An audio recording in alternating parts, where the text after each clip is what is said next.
we are live. We are on our fourth TEACA Live segment where we teach free recipes for everyone to enjoy.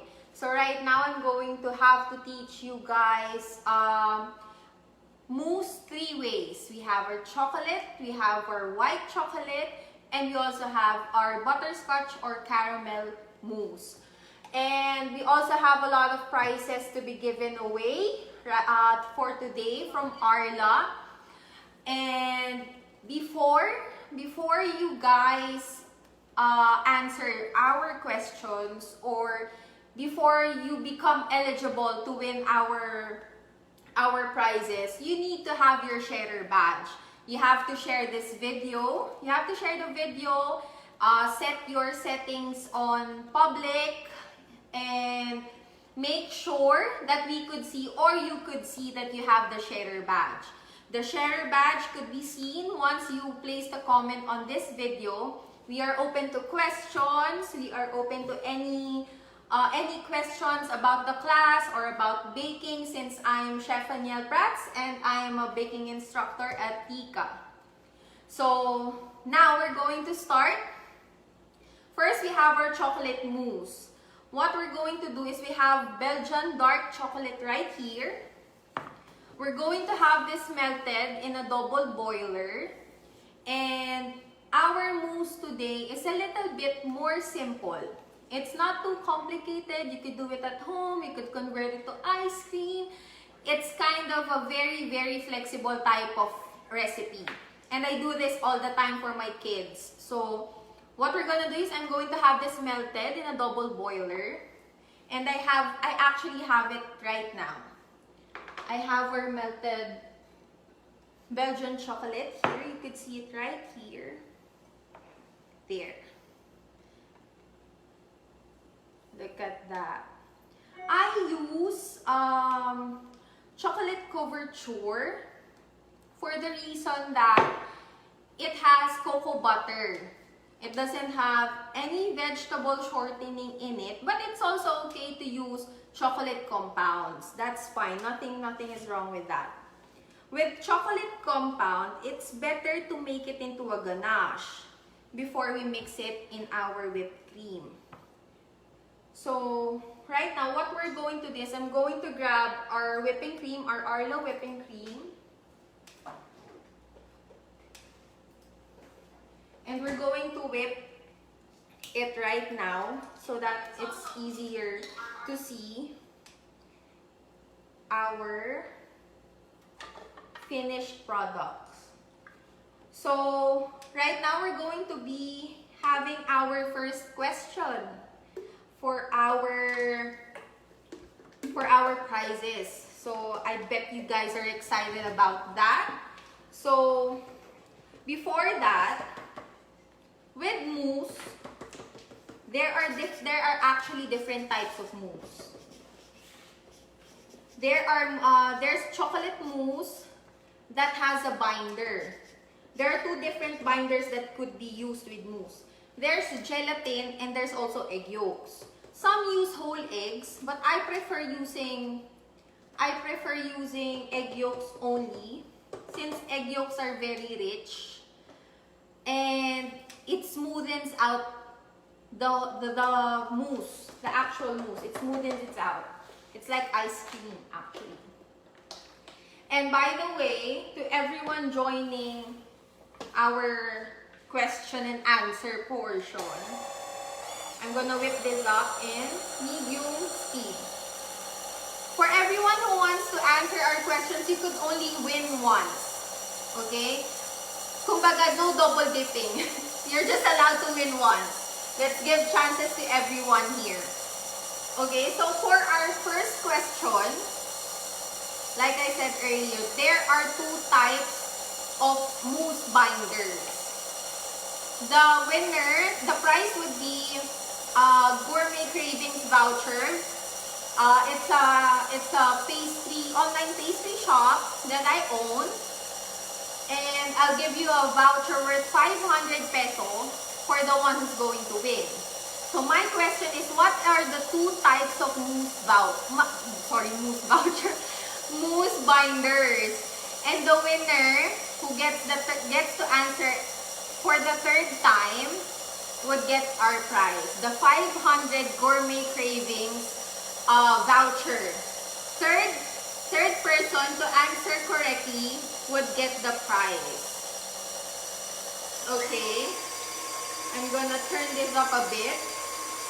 You have to monitor whenever you're whipping cream, because over whipping could end up, your whipping cream would end up having butter.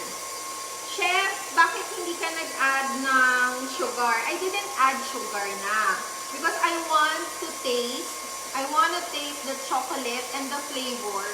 Yung tipong very evidently sila sa mousse. So I wouldn't want the sugar to overpower the sweetness that the chocolate already have. So I'm gonna whip this first. And then I'm going to combine, here we have our melted chocolate. And we also have our Arla whipping cream. Make sure you use real whipping cream. Arla has, this is, I think this is 36% of fat. And this is what I use. I use it in ice cream. I use it in chocolate mousse. I use it for ganache. So, it's a very, very good brand of whipping cream. Okay, did anyone get the answer already? We're gonna mix this together. This would help. Chef, when I make ganache, I include the cream while melting my chocolate. That's also okay. The good thing with melting your chocolate first and mixing it with your cream is that it helps cool the chocolate, since we're going to have it melted via double boiler. It's better to have cool chocolate to mix on your whipping cream, so that when you fold the chocolate into your whipped cream, it wouldn't melt the whipped cream, since whipped cream is very, very sensitive when it comes to temperature. Okay, I think no one has the answer yet. I think a lot of people are still sleepy. Are you still sleepy, guys? Okay. This is very simple. You could also add gelatin to this. But if you want to add gelatin, what you have to do is add it to your whipping cream. You have to dilute the gelatin, you have to bloom it. You have to first bloom the gelatin, and you have to put hot water in it, and make sure it's fully melted before you mix it with your whipping cream. This gelatin would help the stability. With egg yolks, with egg yolk, the other binder, with the egg yolk, what you have to do is you have to create a custard-like mixture. It has eggs, cream, sugar, and vanilla. Most people love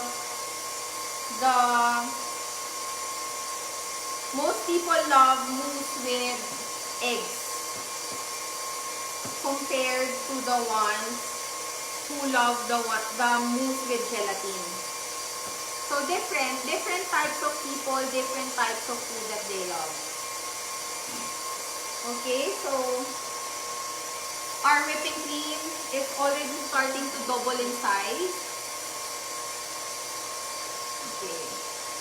Do you have any questions that you want answered? Any baking questions? I could also give out tips and whatever your heart desires. Okay, we have a winner. It's MTSA. Actually, just to let you guys know, Miss MT is a Gourmet Cravings customer. Yeah, she's a Gourmet Cravings customer. She used to order our strawberry donuts.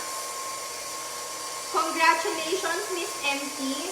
Please don't look for strawberry donuts because it's no longer strawberry season. But we have a lot of available treats on our menu. So you could send us a message or send Carla Yap a message so that you could claim your voucher. Or you could directly, for the Gourmet Cravings voucher, you could directly message my page. It's Gourmet Cravings, Instagram or Facebook, so that we could accommodate your order. Okay, for our next question that I'm going to ask in a while. I have a class. You could also, if you want your mousse to be stable, like I said a while ago, if you want your mousse to be stable, you could also put on gelatin. Gelatin is a good binder, especially for treats that has to travel far. So, you could also put it in donut. I have a donut class in TEACA. I have a donut class in TEACA. You could fill it inside the donut. It's one of the students, one of my students actually did a soft test. She did a soft test after 3 days, and I was so happy seeing her do that. So my question right now, if you visited our website, visited our Facebook page, what is the name of my current available class in TEACA? The name, it has to be the exact name. The price is a 1,000 TEACA voucher that you could use if you want to avail our classes. Okay? The winner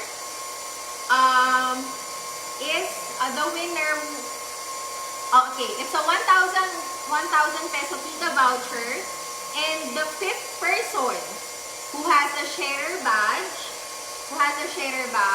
and the 5th person who gets to answer correctly could win the 1,000 TEACA voucher. You could use this in any class that we have on the website.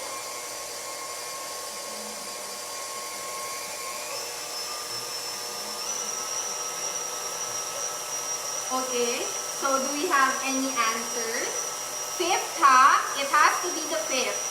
The 5th person with the sharer badge that gets the right answer. Okay. Okay. Do we have any answers na?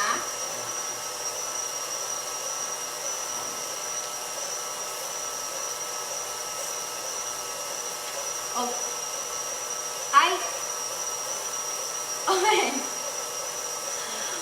All my relatives, my friends, my husband, my kids, you are not eligible to win this contest. That's not fair.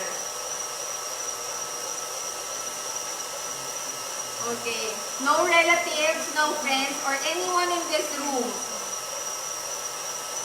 Okay. Okay, congratulations, Alexis Lin. You won a 1,000 TEACA voucher. Wow. You got the, actually my class is it has a very simple name. Okay, so we're almost done. One thing I love about using Arla whipping cream is that it's very, very stable. You would always want to use whipping cream that's stable because you could do a lot with it. You could frost cakes. I actually use Arla in my mango graham. I whip it first together with condensed milk before I put it in layers with mangoes and graham crackers. Okay. So now what we're going to do, the volume, if you're going to ask the volume of whipping cream and the ganache, we're going to have the recipe posted. I'm going to get a couple of scoops. This would depend on how intense you want your mousse flavors to be. You could follow the recipe that's going to be posted. But you could also adjust it because mousse is it's a very, very simple dessert. So here we have it. We're going to fold it. Chef, why do we need to fold it? Why can't we mix it regularly? We have to use the cut and fold method so that we wouldn't want the aeration that we did. We had to aerate the whipped cream. That's why it doubled in size. We wouldn't want our whipped cream to lose its volume. There, it's starting to change color. I love mousse. You could put it at above or at the top, on top of chocolate cake. You could top it with nuts. You could have this for sale. It's a very, very simple dessert. And I think it's one of the most sought after desserts. You also use it as a cake frosting. See, it's already changing colors. Okay, you could see. You could always adjust this on how much chocolate you want, how much cream you want. It's nice to, whenever you're baking or you're making pastries, it's nice to get to experiment a bit, to play with your ingredients. And that's why we have given prizes. We have given Arla prizes. Some do R&D, some use it for their baked products that they're selling. So we have different approaches. So now we have this. It's very, very stable, as you can see. I'm going to place this in the fridge first so that it would set. You have to have this set before we put it in a cup or in your cakes or anything. But I'm going to show you later how I use my chocolate mousse. So next, we're going to do our white chocolate. We're gonna do our white chocolate mousse. But before that, before we move, we have our white chocolate here. We're also going to have this melted in a double boiler. And we already have one here. Okay. So I'm just gonna get another spatula.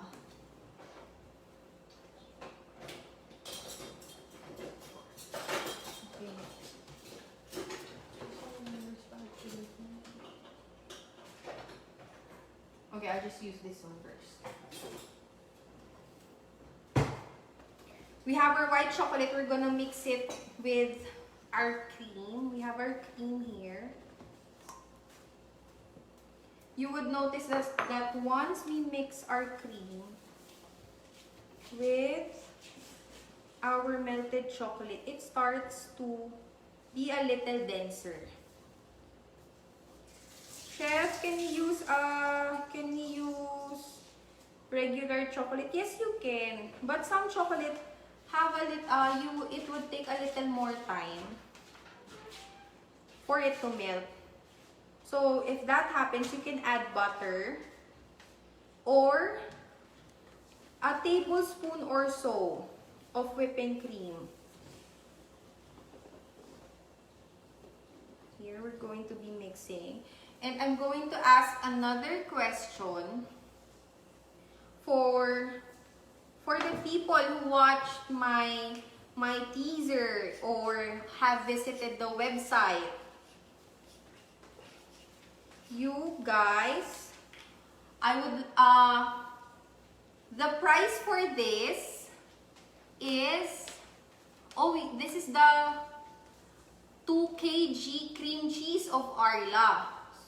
So for everyone who's going to win our Arla products, shipping fee will be shouldered by the winner. But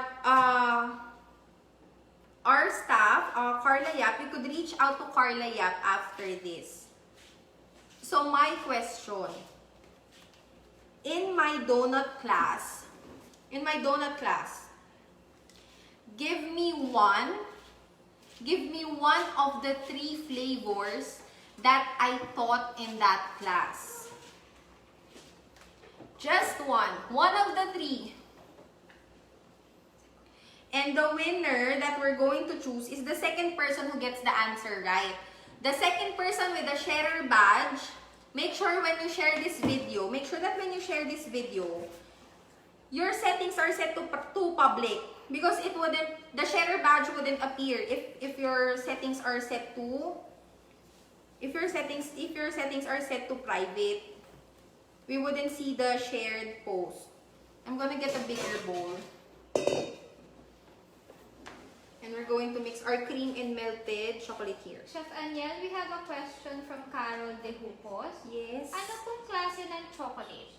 You could use chocolate compound, you could use chocolate couverture. It's easier to use chocolate couverture. Chef, what's the difference? The difference with compound and chocolate couverture is that chocolate couverture is high in cocoa butter. So when it's high in cocoa butter, you basically don't need to temper it. What's tempering? Tempering is to get that shine. You get that shine, and you also get the crackling stage of a chocolate when melted. Okay. We're going to mix this well. We're going to incorporate it properly. Okay.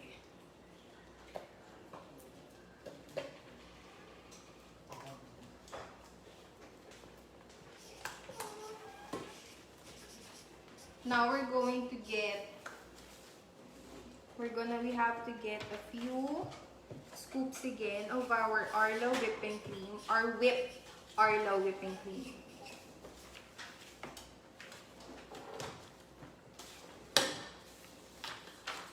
Okay, do we have a winner?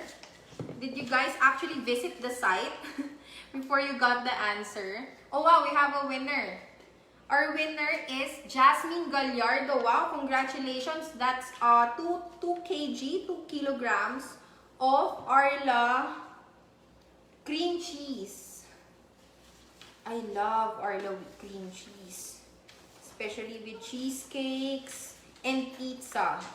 I use it in pepperoni pizza. I top it off. So we're mixing this together. We're mixing our white chocolate ganache and our whipped cream.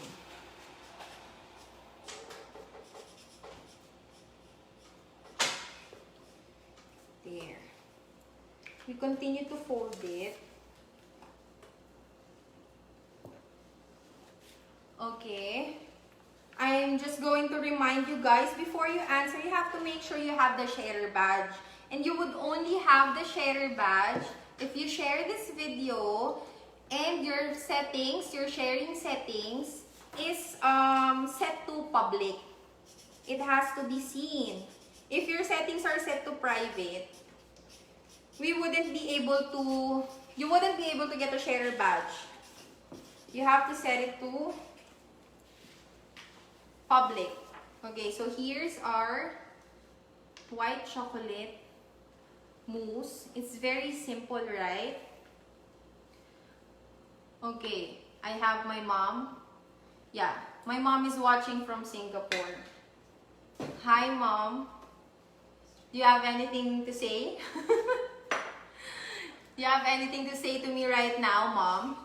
So now we have our butterscotch chips that are melted. We have this melted already. And I'm going to get our bowl. We need to have a bigger bowl. It's easier to mix with the bigger bowl. So first is we're gonna get we have our melted butterscotch chips. Actually, butterscotch already has butter. Most butterscotch chips already has butter. That's why it smells so good whenever it's melted. Chef Anniel from Amy Moreno and from Reina Noble. I share share badge showing. Okay, I'm not sure why, but can you try placing a comment again so that we could see if you still don't have the sharer badge?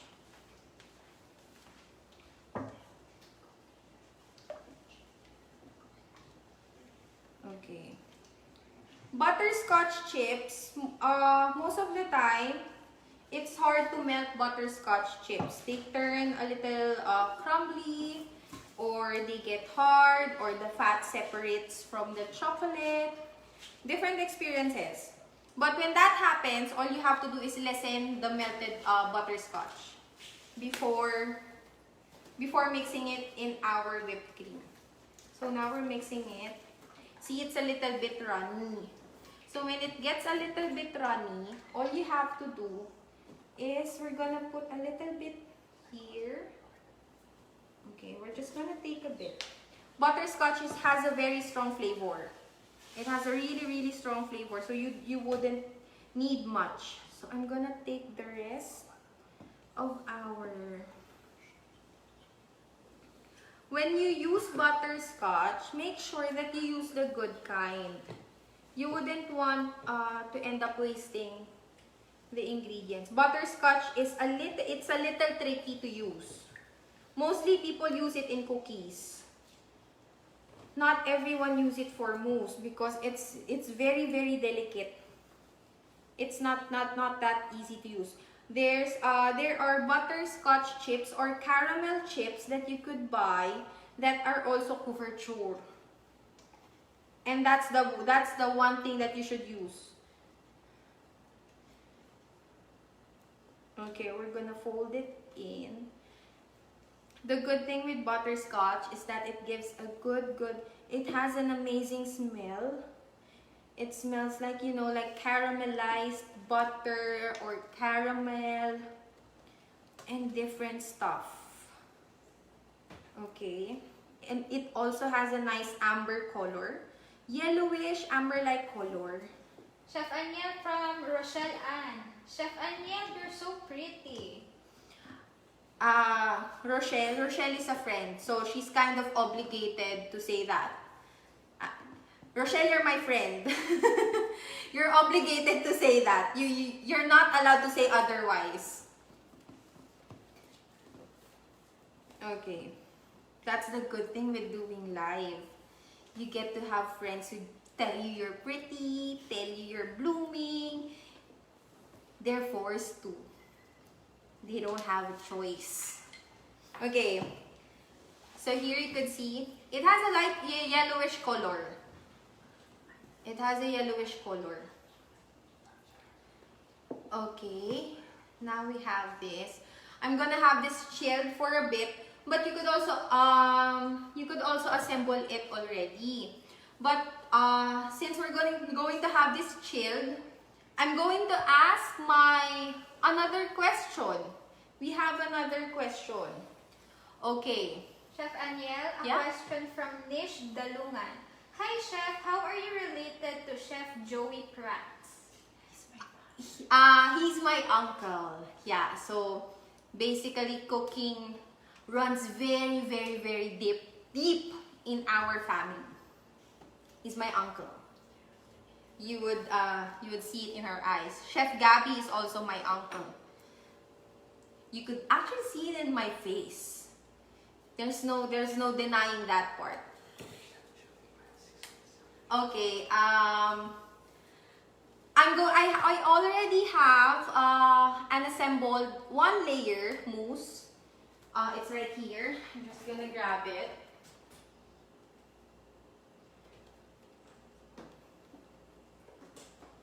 I have 2 kinds. I have the regular mousse, here it is. It's the dark chocolate one. And I also have, I placed a chocolate cake underneath. There. See? These are panna cotta cups. You could buy it in your regular baking supplies. Okay, for our next question, if you guys visited our TEACA website, there's actually a section there where you would see that what classes are going to be coming out soon. So, for my, this is my fourth question. And the winner would get the sweet butter. We have our sweet butter here. It's 500 grams each. It's not actual sweetened butter, huh? It's not sweetened butter. You still need sugar if you're going to use this for buttercream or frosting or anything. It's not sweet butter. It's just called sweet butter, not sweetened. There's a huge difference. Okay, for the winner, for the winner of this question, you get the 500 grams, 10 pieces of this, huh? It's 10 pieces of 500 grams Arla sweet cream butter. Okay. What is my next and upcoming class? Okay. The person who gets to answer, the fourth person who gets to answer correctly and who has a sharer badge would get the prize. The prize is 10 pieces of 500 grams Arla sweet cream butter. Okay. Let's go, guys. If you love baking, this is actually such a huge thing. Butter, real butter is actually very, very expensive. Okay, so while we're doing that, while we're waiting for another answer, we're going to assemble this.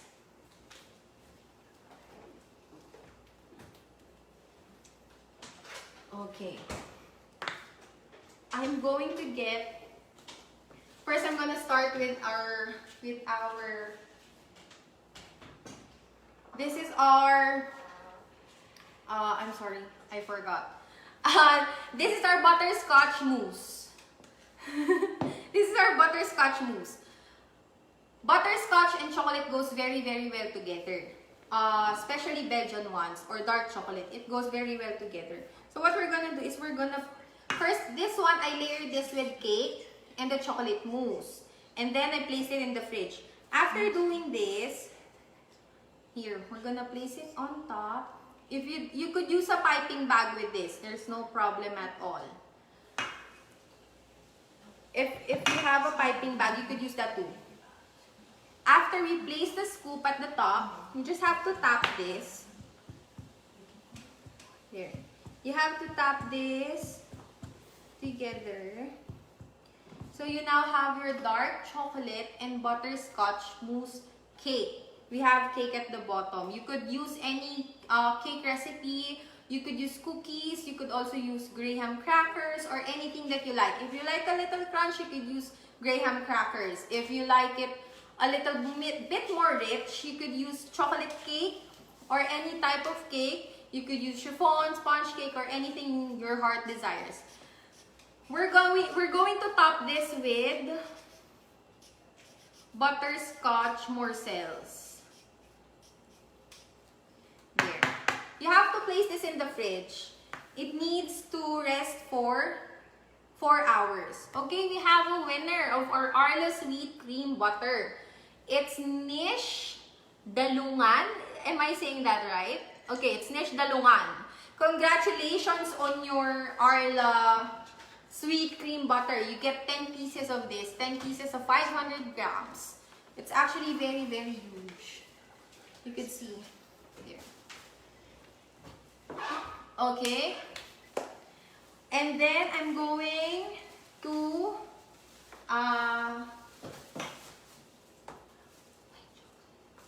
here pala. I have my white chocolate here. We're going to pair this. We have the white chocolate. We're going to put this on top. You have to rest this at least 2 hours or more. Okay, you have it on top. If you only do this if you don't have a piping bag. But it's more convenient to have it on a piping bag. But when you do have a piping bag, you have to make sure you have gloves, doubled or tripled, so that the warmth of your hand wouldn't melt the mousse. Since we don't have gelatin in here. We don't have gelatin in our mousse recipe. There. And we're going to put a couple of pieces of white chocolate on top. When you rest your mousse, they end up getting very smooth. So, it's really required to have it chilled in the fridge. So with this one, we're going to do all layers. Different layers. We're gonna do, we have the chocolate, the dark chocolate underneath, and we have our butterscotch on top. And then we're going to tap this again on our counter. Okay. Tapping would make it spread a little more. We're gonna add a little bit more.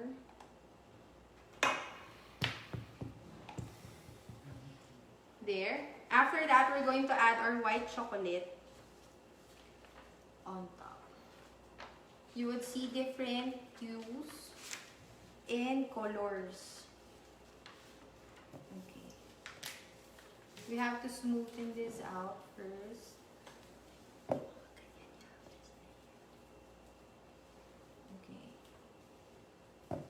There you have it. We have our chocolate mousse, our butterscotch with white chocolate mousse. Chef Anniel. Yes. From Jasmine Gallardo. Patikim naman po kami niyan, Chef. Actually, you could easily make this at home. The good thing with mousse is that it's very easy. There are much more difficult ones, and kung pwede ko lang to actually iabot through the screen, you wouldn't have to say it twice. And Okay. then Chef Anniel from Nish. Chef, could we put the mousse at the fridge before assembling it? Like for example, advanced preparation. Yes, you could if it does not have gelatin. Because if you put it in the fridge, if it has gelatin, you would end up having curdled, it has a curdled texture. You won't have that smooth mousse.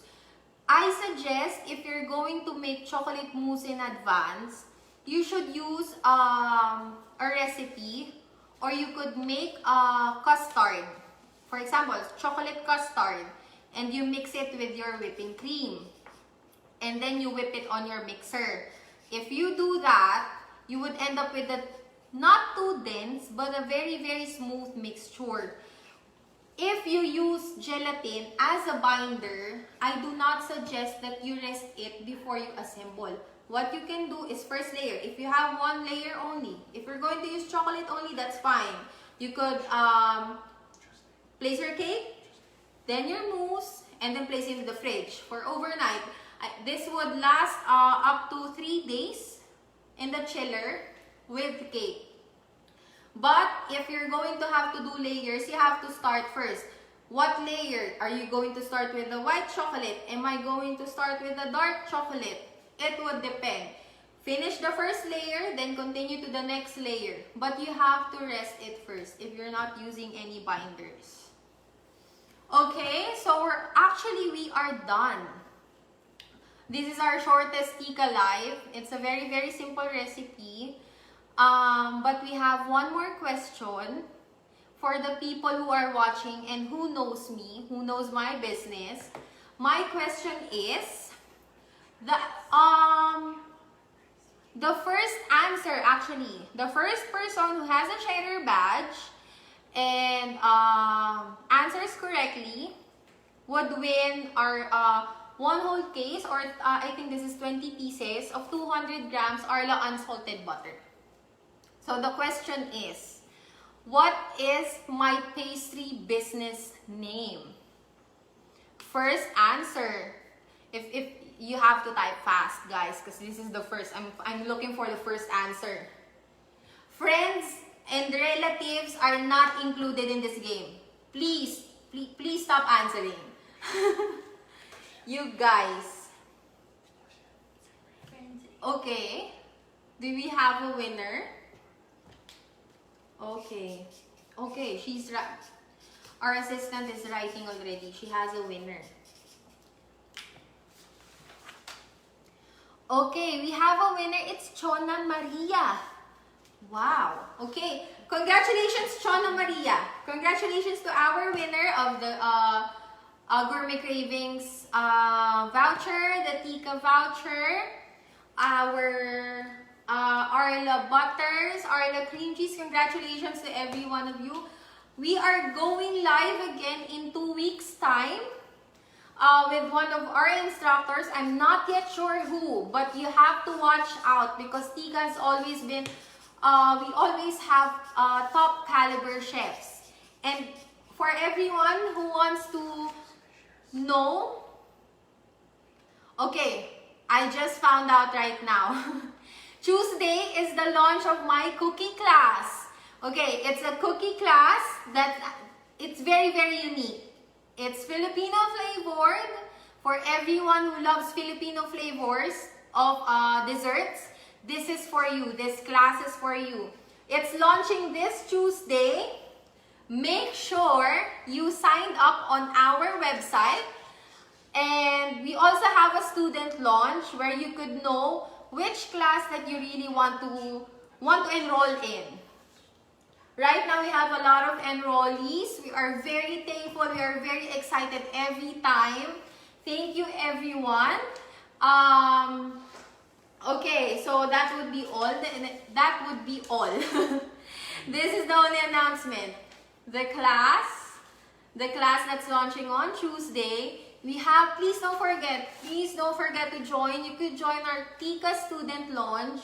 You could see every class that students enrolled in. You could see their products, you could see their end products, you could see how they whipped off the recipe, how they change it, you could see every idea. You would know what class you should enroll in.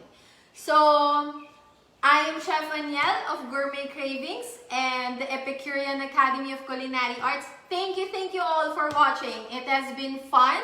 It's short, but it's very, I had so much fun. So I'm going to see you maybe after the rest of the TEACA instructors. Okay?